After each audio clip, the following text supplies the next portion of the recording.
తమిళనాడు రాజకీయాల్లో ప్రభుత్వం ఏర్పాటుపై ఉత్కంఠ కొనసాగుతున్న వేళ మరో కొత్త వివాదం తెరపైకి వచ్చింది.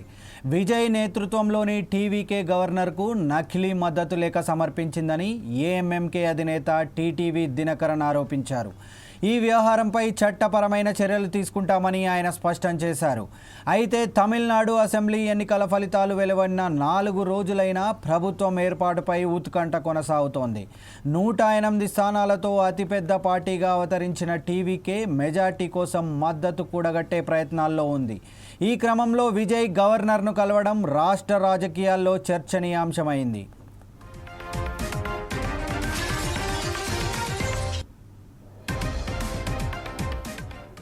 ఇదే సమయంలో తమ పార్టీ ఎమ్మెల్యే ఎస్ కామరాజ్ మద్దతు లేఖను టీవీకే ఫోర్జరీ చేసి గవర్నర్కు సమర్పించిందని దినకరన్ ఆరోపించారు.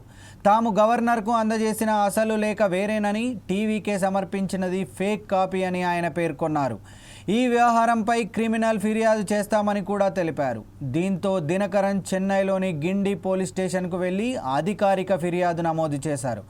టీవీకేపై మోస ఆరోపణలు చేస్తూ పోలీసులకు ఫిర్యాదు సమర్పించారు. అలాగే ప్రభుత్వం ఏర్పాటు చేసే హక్కు తమకే ఉందని, ఇతర పార్టీల మద్దతు కూడగట్టి గవర్నర్ను కలుస్తామని దినకరన్ వెల్లడించారు.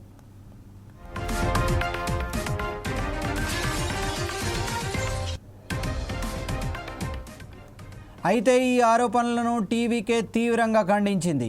ఏఎంఎంకే ఎమ్మెల్యే ఎస్ కామరాజ్ స్వయంగా విజయ్కు మద్దతు తెలుపుతున్న వీడియోను టీవీకే విడుదల చేసింది. ఆ వీడియోలో కామరాజ్ మాట్లాడుతూ విజయ్ పార్టీకి మద్దతు ఇవ్వాలనే నిర్ణయం దినకరన్ సమ్మతితోనే తీసుకున్నామని తెలిపారు.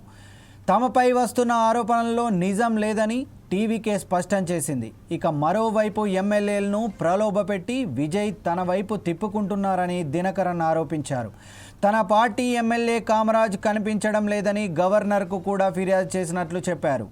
అయితే అర్ధరాత్రి తర్వాత కామరాజ్ను వెంటనే తీసుకొని మళ్ళీ లోక్ భవన్కు వెళ్లిన దినకరన్ గవర్నర్ను తాము సమర్పించిన లేఖ మాత్రమే చెల్లుబాటు అవుతుందని పేర్కొన్నారు.